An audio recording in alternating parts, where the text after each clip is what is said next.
এই আমলটা অত্যন্ত দামি আমল কলম। এই আমলটা করতে হলে মানুষকে অনেক ত্যাগ স্বীকার করতে হয়। পৃথিবীর মধ্যে প্রত্যেকটা মানুষই ব্যস্ত, যার কাজ নাই দেখবেন সেও ব্যস্ত, যে একজন পাগল সেও কলম ব্যস্ত। আপনি পাগলকে যদি কোনো জিজ্ঞাসা করেন তখন বলবে কথা বলার সময় নাই। তার মানে মানুষ তো সুস্থ, মানুষ তো ব্যস্ত আছেই, বরং পাগলও ব্যস্ত। পাগলও কি ব্যস্ত? ব্যস্ত ছাড়া কোনো মানুষ নাই। আর এই ব্যস্ততা কখন শেষ হবে? এই ব্যস্ততা শেষ হবে যখন ওই মানুষটা দুনিয়া থেকে চলে যাবে, তখন তার ব্যস্ত শেষ। তখন তার কি ব্যস্ত শেষ।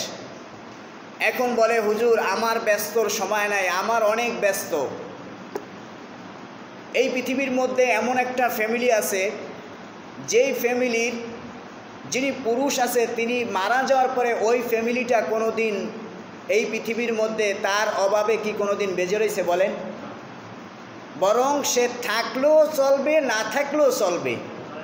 না থাকলেও কি চলবে? আমরা তো মনে করি যে আমরা ফ্যামিলির একজন আছি, আমার সংসারটা চলবে, কিন্তু মূলত আমি না থাকলেও সেটা চলবে। কারণ এটা আল্লাহ রাব্বুল আলামিন পৃথিবীর একটা ধারা বানাইছেন। যেই ফ্যামিলি থেকে পুরুষ মানুষ নাই ওই ফ্যামিলিটা কি দুনিয়ার ভিতরে চলে না বলেন? নাকি তারা এখন আর চলতে পারে না? বরং তারা চলে, কিন্তু আমরা মনে করি আমরা ছাড়া তার চলতে পারবে না। কিন্তু আল্লাহ পাক সেটা বানায় না, বরং আল্লাহ পাক প্রত্যেকটা মানুষকে চলার একটা মাধ্যম করে দিয়েছেন, এতে আপনি থাকেন আর না থাকেন। এই ব্যস্ততার ভিতরেও আমাদেরকে আমাদের প্রিয়জনকে সময় দিতে হয়। আপনি সারাক্ষণ বাহিরে কাজ করেন, আপনার বাসার ফ্যামিলি আছে, তাদেরকে সময় দিতে হয় না বলেন? আপনি যখন সারাদিন ক্লান্ত হয়ে যখন বাসায় আসেন, ওই বাসার আপনার ফ্যামিলির লোকদেরকে দেখলে আপনার সেই ক্লান্তর কথা আপনি ভুলে যান, ঠিক কিনা? সেই ক্লান্তর কথা আর মনে থাকে বলেন? কারণ আল্লাহ রাব্বুল আলামিন প্রত্যেকটা মানুষকে তার প্রিয়জনের কাছে তার ক্লান্তি দূর করার একটা মাধ্যম বানিয়েছেন। সুবহানাল্লাহ। এই জন্য আপনি দেখবেন যতই ক্লান্ত থাকেন, কিন্তু আপনি ঘরে আসলে দেখবেন আপনি কি সুস্থ, আপনার ক্লান্ত দূর হয়ে গেছে। তাহলে এটা যদি দুনিয়ার মানুষের ক্ষেত্রে হয়, যিনি আমার মালিক, যিনি আমাকে সৃষ্টি করেছেন, যিনি আমাকে রিজিক দান করেছেন, যিনি আমাকে পৃথিবীর সব কিছু নেয়ামত দিয়েছেন, ওই মালিকের জন্য যদি কেউ সময় ব্যয় করে, তাহলে এর চাইতে বড় আর শান্তি কোনোদিন আছে বলেন? নাই। এর চাইতে বড় শান্তি আর কোনো দিন নাই। একজন মানুষ 5 ওয়াক্ত নামাজ পড়ে, কি পড়ে? 5 ওয়াক্ত যে নামাজ পড়েন, এই 5 ওয়াক্ত নামাজ পড়ার উদ্দেশ্য কি? আল্লাহর নৈকট্য অর্জন করা। কি করা? আল্লাহর নৈকট্য অর্জন করা। একজন মানুষ নামাজে আসলে সে তার মালিকের সাথে কথা বলে। কার সাথে? মালিকের সাথে। কারণ রাসূলুল্লাহ সাল্লাল্লাহু আলাইহি ওয়াসাল্লাম যখন মেরাজে গিয়েছিলেন, তখন রাসূলুল্লাহ সাল্লাল্লাহু আলাইহি ওয়াসাল্লাম বলেছেন যে আয় আল্লাহ, আমি তো আপনার নৈকট্য অর্জন করতে পারছি, কারণ আমি একজন নবী। আমি একজন কি? নবী। কিন্তু আমার বান্দারা আপনার কিভাবে নৈকট্য অর্জন করতে পারবে? তখন আল্লাহ রাব্বুল আলামিন বললেন যে আমি তোমাকে এমন একটা জিনিস দিতেছি, যেই জিনিসের মাধ্যমে দুনিয়ার বুকে আমার বান্দারা আমার নৈকট্য অর্জন করতে পারবে, আমাকে দেখতেও পারবে। সুবহানাল্লাহ। সেই দেখাটা হতে পারে সে চক্ষু দ্বারা দেখবে না, কিন্তু সেই দেখাটা দেখবে সে কুদরতিভাবে। কিভাবে? কুদরতিভাবে। এই জন্য রাসূলুল্লাহ সাল্লাল্লাহু আলাইহি ওয়াসাল্লাম বলেছেন, আস-সালাতু মিরাজুল মুমিনিন, নামাজ হলো মুমিনদের জন্য মেরাজ। মুমিনদের জন্য কি? মেরাজ। মেরাজ অর্থ কি? সে তার বান্দাকে দেখবে, সে তার বান্দাকে কি দেখবে এবং তার নৈকট্য অর্জন করবে। তাহলে একজন মুমিন যদি নামাজের মাধ্যমে সামান্য 10-15 সেকেন্ডের 15 মিনিটের মাধ্যমে যদি সে তার মালিকের নৈকট্য অর্জন করতে পারে, আর একটা বান্দা যদি তার পুরাটা সময়টা যদি তার মালিকের জন্য যদি ব্যয় করেন, তাহলে তার চাইতে আরও বেশি নৈকট্য অর্জন হবে কি না হবে বলেন?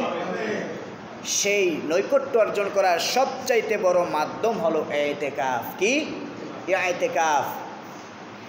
তাহলে ইতিকাফ কাকে বলে? ইতিকাফের শব্দের অর্থ কি? ইতিকাফের অর্থ হলো অবস্থান করা, কোনো বস্তুর উপরে স্থির থাকা, কোনো বস্তুর উপরে স্থির থাকা।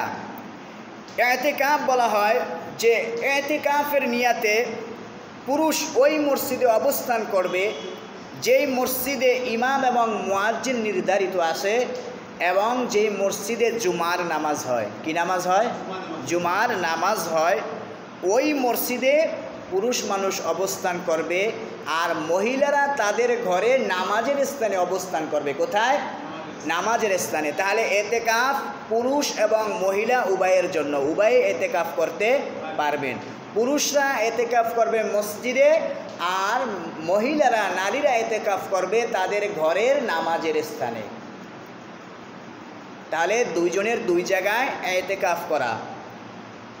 এই দুই জায়গার ভিতরে ইতিকাফ যে করবে, এই ইতিকাফ জুমার নামাজ এই জন্য বলা হয়েছে যে কারণ যাতে করে কারো জুমার নামাজে কষ্ট না হয়, জামাত ছুটে না যায় এই জন্য। কিন্তু জুমার মসজিদ ছাড়াও পাঞ্জেখানা মসজিদে ইতিকাফ করাও যায়, কোনো সমস্যা নাই। এই হলো ইতিকাফ। তাহলে ইতিকাফের অর্থ কি?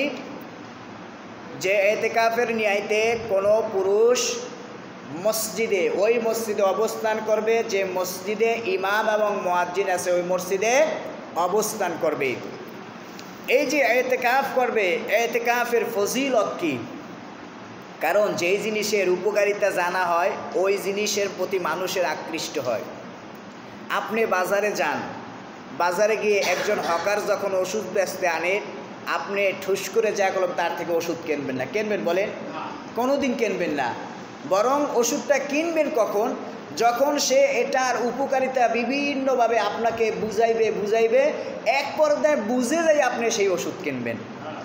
সেই ওষুধ কি? এর আগে কলম আপনাকে মাগনা দিল আপনি নেবেন না, মাগনা দিল নেবেন না যতক্ষণ পর্যন্ত তার ফায়দা না জানবেন। যখন ফায়দা জানবেন তখন মাগনা দেওয়া লাগবে না, টাকা পকেটের টাকা দিয়ে আপনি সেটা কিনবেন। এর অর্থই হলো উপকার। এর অর্থই কি? উপকার। উপকার জানার পরেই নিজের সব কিছু ব্যয় করতে রাজি। উপকার না জানলে সেটা মাগনা দিতে রাজি নয়। তাহলে ইতিকাফের ফজিলত কি? ইবনে আব্বাস রাদিয়াল্লাহু তাআলা বলেন, রাসূলুল্লাহ সাল্লাল্লাহু আলাইহি ওয়াসাল্লাম বলেছেন, ফিল ইতিকাফি ইন্নাহু মুতাকিফুজ যুনুবি ওয়া ইয়াজরি লাহু মিনাল আজরি কা আজরি আমিলিল হাসানাতি কুল্লাহা। ইবনে আব্বাস রাদিয়াল্লাহু তাআলা আনহু তিনি একজন মুফাসসির। তিনি একজন কি? মুফাসসির। তিনি একজন কোরআনের ভালো ব্যাখ্যক। রাসূলুল্লাহ সাল্লাল্লাহু আলাইহি ওয়াসাল্লামের ঘনিষ্ঠ একজন সাহাবীও তিনি। ইবনে আব্বাসকে ইবনে আব্বাস রাদিয়াল্লাহু তাআলা আনহু বলেন, রাসূলুল্লাহ সাল্লাল্লাহু আলাইহি সাল্লাম ইতিকাফকারী সম্পর্কে বলেছেন, যিনি ইতিকাফ করেন তিনি গুনাহ পরিত্যাগকারী। তিনি কি? গুনাহ পরিত্যাগকারী। এবং একজন মানুষ সর্বদা যে নেক কাজে অংশগ্রহণ করে তার মতোই সে সর্বদা নেকি অর্জন করতে থাকে। সুবহানাল্লাহ। তাহলে যিনি ইতিকাফ করেন সে গুনাহ পরিত্যাগকারী। আপনি যখন মসজিদে অবস্থান করবেন তখন বলেন আপনার দ্বারা কোনো গুনাহ হবে? বলেন কোনো গুনাহ হবে? আপনি বাহিরে বিভিন্ন গুনায় জড়ায় পড়তে পারেন, কিন্তু মসজিদ ঘরে মানুষ কোনো দিন জড়ায় না। তাহলে বলে এই জন্য রাসূলুল্লাহ সাল্লাল্লাহু আলাইহি ওয়াসাল্লাম বলেছেন ইতিকাফের অর্থ হলো সে গুনাহকে পরিত্যাগকারী। তাহলে এক নম্বর ফায়দা, ইতিকাফ করলে গুনাহ পরিত্যাগ হয়। এরপরে 2 নম্বর হাদিসের ভিতরে বলেছেন, যে ব্যক্তির রমজানের শেষ 10 দিন ইতিকাফ করবে সে 2টা কবুল হজ এবং 2টা কবুল উমরার সওয়াব পেয়ে যাবে। 2টা কবুল হজ, 2টা কবুল উমরার সওয়াব পাবে। একজন মানুষ অনেক টাকা খরচ করে সে মক্কা এবং মদিনা যায়, 5 লাখ 10 লাখ টাকা খরচ করে সে উমরায় যায়, হজে যায়, কিন্তু সে জানে না তার হজ এবং উমরা কবুল হয়েছে কিনা। ঠিক কিনা? এটা সে জানে না। এই জন্য রাসূলুল্লাহ সাল্লাল্লাহু আলাইহি ওয়াসাল্লাম বলেছেন, মানুষদেরকে আমলের প্রতি উৎসাহ দিয়েছেন। একজন মানুষ হজে যাওয়ার যে আগ্রহ রাখে সেই আগ্রহটা যেন সে এতেকাফের ভিতরে পায়। এই জন্য বিশ্বনবী বলেছেন এতেকাফ করার দ্বারাও হজের সোয়াব পাওয়া যায়। কির সোয়াব পাওয়া যায়? হজের সোয়াব পাওয়া যায়, যাতে করে বান্দার ভিতরে আমলের প্রতি আকৃষ্ট আসে।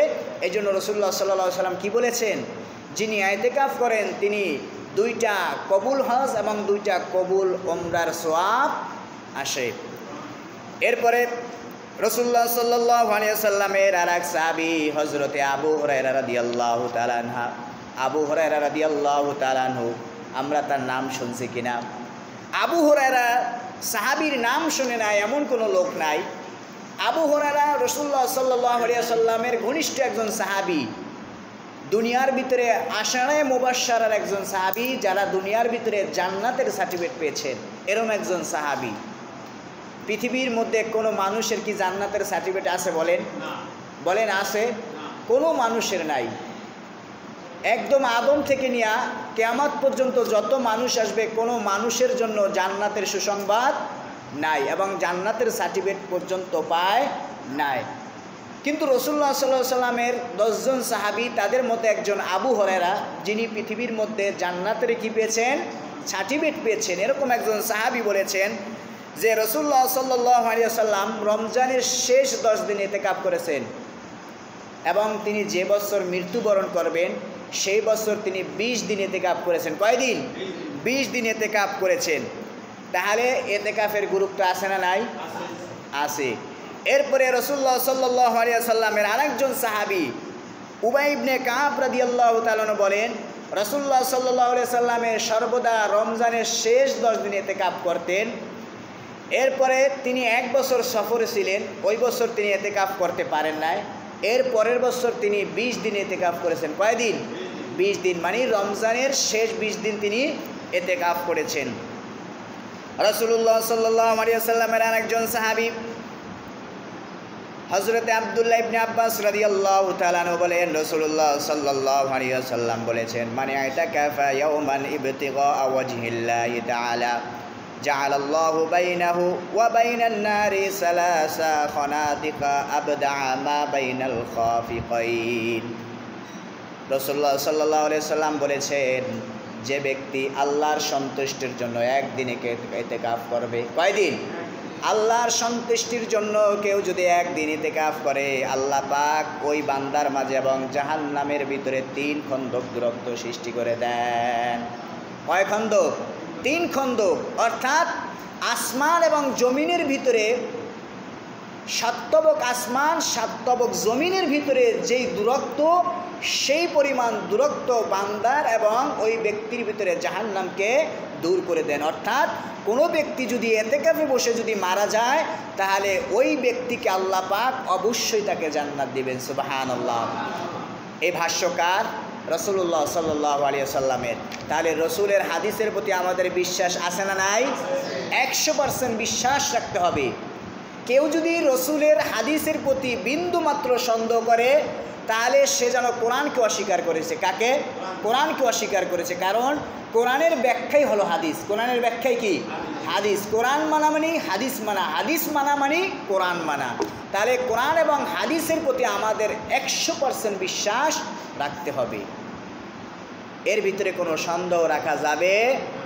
এরপরে রাসূলুল্লাহ সাল্লাল্লাহু আলাইহি ওয়াসাল্লাম আরেকটা বলেছেন, কোনো বান্দা যদি মসজিদ ঘরে কোনো আমল করে না, চুপচাপ বসে থাকে, ইতিকাফে বসে কিন্তু চুপচাপ বসে রয়েছে, তারপর ওই বান্দার আমল নামে আল্লাহ পাক নেকি পৌঁছাতে থাকেন। কোনো আমলই করে না, চুপচাপ বসে রয়েছে, কোনো আমল নাই, তারপর বলে যে তার আমল নামায় আল্লাহ পাক নেকি পৌঁছাতে থাকেন।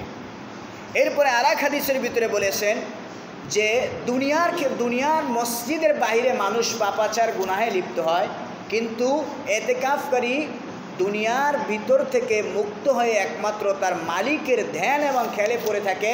এই জন্য আল্লাহ পাক তাকে বিভিন্ন গুনাহ থেকে আল্লাহ পাক তাকে হেফাজত করেন। সুবহানাল্লাহ। তাহলে ইতিকাফের ফজিলত আছে না নাই?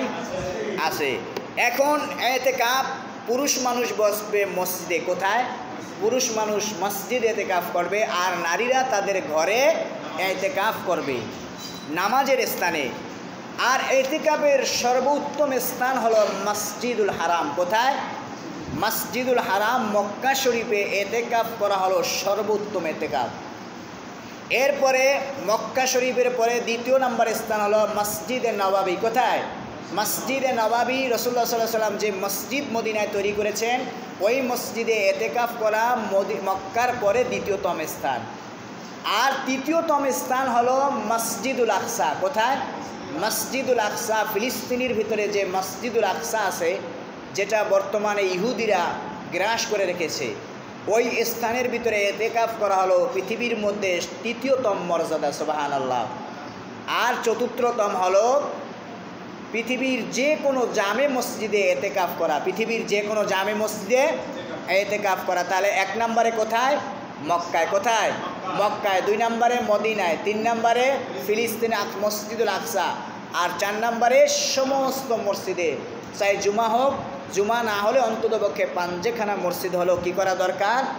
এতেকাফ করা দরকার। তাহলে এতেকাফ মূলত 3 প্রকার। কয় প্রকার? এতেকাফ 3 প্রকার। 1 নম্বরে সুন্নাত এতেকাফ, 2 নম্বরে নফল এতেকাফ, 3 নম্বরে ওয়াজিব এতেকাফ। তাহলে এতেকাফ কয়টা? 3টা। সুন্নাত এতেকাফ, রাসূলুল্লাহ সাল্লাল্লাহু আলাইহি সাল্লাম যে রমজানের শেষ 10 দিন এতেকাফ করেছেন, 21 তারিখ থেকে নিয়ে ঈদের চাঁদ ওঠার আগ পর্যন্ত যে এতেকাফ করা, এটাকে বলা হয় সুন্নাত এতেকাফ। এটা কি? সুন্নাত এতেকাফ। এই সুন্নাত এতেকাফ রাসূলুল্লাহ সাল্লাল্লাহু আলাইহি সাল্লাম নিজেও করেছেন, সাহাবীদেরকেও বলেছেন এবং অন্যান্য মানুষদেরকেও বলেছেন। 2 নম্বরে হলো নফল এতেকাফ। কি এতেকাফ? নফল এতেকাফ। এটা যে কোনো সময় যে কোনো মসজিদে এতেকাফের নিয়াতে প্রবেশ করা। আপনি মসজিদে আসছেন, এতেকাফের নিয়াতে যদি আসেন, এটাই হলো নফল এতেকাফ। এটাই কি? আপনি মসজিদে আসছেন 1 ঘন্টার জন্য। কয় ঘন্টার জন্য? 1 ঘন্টার জন্য, আধা ঘন্টার জন্য, 20 মিনিটের জন্য এতেকাফের নিয়াতে ঢুকলে তাহলে সে নফল এতেকাফের কী পাবে? সওয়াব পাবে। এরপরে বলেছেন ওয়াজিব এতেকাফ। কেউ যদি মান্যত করে, কি করে? মান্যত করে যে আমি যদি এই কয় টাকার মালিক হতে পারি তাহলে আমি 10 দিন এতেকাফ করব। কয়দিন? 10 দিন এতেকাফ করব। ওই ব্যক্তি অথবা যিনি এতেকাফ করতেছিলেন কোনো কারণবশত তার এতেকাফ ভাঙ্গে গেছে, তাহলে ওই এতেকাফ পরবর্তীতে করা তার জন্য ওয়াজিব। তার জন্য কি? ওয়াজিব। তাহলে এতেকাফ 3 প্রকার। 1 নম্বরে সুন্নাত এতেকাফ, 2 নম্বরে হলো নফল এতেকাফ, 3 নম্বরে হলো ওয়াজিব এতেকাফ। এই 3টা এতেকাফ হাদিসের ভিতরে 3 প্রকারভাবে বর্ণনা করেছেন। এখন এতেকাফ কেন করবেন? এতেকাফ করার মূল উদ্দেশ্য কি? এতেকাফ করার মূল উদ্দেশ্য হলো লাইলাতুল কদর তালাশ করা। কি করা? লাইলাতুল কদর তালাশ করা। কারণ কোরআনের ভিতরে সর্বশ্রেষ্ঠ দিনের ভিতরে, সর্বশ্রেষ্ঠ রাতের ভিতরে আল্লাহ পাক লাইলাতুল কদরকে ঘোষণা করেছেন। আল্লাহ পাক বলেছেন, ইন্না আনজালনাহু ফি লাইলাতিল কদর ওয়া মা আদরাকা মা লাইলাতুল কদর লাইলাতুল কদরি খায়রুম মিন আলফি শাহর। আল্লাহ বলতেছেন, নবী আপনি কি জানেন লাইলাতুল কদর কি? লাইলাতুল কদর সম্পর্কে আপনার জ্ঞান আছে? এরপরে আল্লাহ রাব্বুল আলামিন আবার বিশ্বনবীকেই বলতেছেন, লাইলাতুল কদর হলো 1000 মাসের চাইতেও শ্রেষ্ঠ একটা দিন হলো লাইলাতুল কদর। এই কদরের তালাশ করার জন্য রাসূলুল্লাহ সাল্লাল্লাহু আলাইহি ওয়াসাল্লাম বলেছেন, কোনো ব্যক্তির জীবনে যদি লাইলাতুল কদর মিলে যায় তাহলে আল্লাহ পাক ওই ব্যক্তির জীবনের সমস্ত গুনাহ খাতাগুলো মাফ করে দেয়। তাহলে এতেকাফ করার উদ্দেশ্য হলো লাইলাতুল কদর তালাশ করা। এখন বলেছি এতেকাফ করা সুন্নাত। এতেকাফ করা কি? সুন্নাত। রাসূলুল্লাহ সাল্লাল্লাহু আলাইহি ওয়াসাল্লামের সুন্নাত যদি পুরা গ্রামের ভিতরে পরিত্যাগ করে তাহলে সকলেই গুনাহগার হবে। তাহলে সকলেই কি হবে? গুনাহগার হবে। এই জন্য অন্ততপক্ষে একজনের এতেকাফ করলেও তার সওয়াব সকলে পাবে। সওয়াব কি? অন্ততপক্ষে একজনের এতেকাফ করতে হবে। সকলে যদি এতেকাফ ছেড়ে দেয় তাহলে তার দ্বারা সকলেই গুনাহগার হবে। সকলেই কি হবে? গুনাহগার হবে। এই জন্য অন্ততপক্ষে একজনকে হলো এতেকাফ করতে হবে, যাতে করে রসুলের হাদিস এবং রসুলের সুন্নাত যেন পরিত্যক্ত না হয়ে যায়। যাতে রসুলের সুন্নাত যেন কি না হয়, পরিত্যক্ত না হয়। এই জন্য অন্ততপক্ষে একজন হলেও কি করতে হবে, ইতিকাফ করতে হবে। আর যেহেতু লাইলাতুল কদর আমাদের সামনে আসছে, লাইলাতুল কদর একটা গুরুত্বপূর্ণ একটা রাত, ঠিক কিনা? লাইলাতুল কদরে আমরা কি বলে দোয়া করব? হজরতে আয়েশা রাদিয়াল্লাহু তাআলা আনহা বিশ্বনবীর সবচাইতে শ্রেষ্ঠ একজন স্ত্রী, ঠিক কিনা? 11তম স্ত্রীর ভিতরে বেশি আয়েশাকে ভালোবাসতেন। তো আয়েশা রাদিয়াল্লাহু তাআলা আনহা বিশ্বনবীকে জিজ্ঞাসা করলেন, ইয়া রাসূলুল্লাহ, আমার জীবনে যদি আমি লাইলাতুল কদর পাই তাহলে আমি আল্লাহর কাছে কি বলে দোয়া করব? আমি আল্লাহর কাছে কি বলে দোয়া করব? এই কথা জিজ্ঞাসা করেছেন কে? আয়েশা। কাকে জিজ্ঞাসা করছেন? তার স্ত্রী, তার স্বামী বিশ্বনবীকে জিজ্ঞাসা করেছেন। এরপরে রাসূলুল্লাহ সাল্লাল্লাহু আলাইহি ওয়াসাল্লাম বলেছেন যে তুমি যদি জীবনের ভিতরে তোমার লাইলাতুল কদর পাও, মনে হয় যে এটা লাইলাতুল কদর রাত, তাহলে তুমি একটা সর্বদা বেশি বেশি দোয়া করবা। সেই দোয়াটা হলো আল্লাহুম্মা গফিরলি ওয়ারহামনি ওয়াহদিনি ওয়ারজুকনি। আল্লাহুম্মা ইন্নাকা আফুউন তুহিব্বুল আফওয়া ফাফু আন্নি।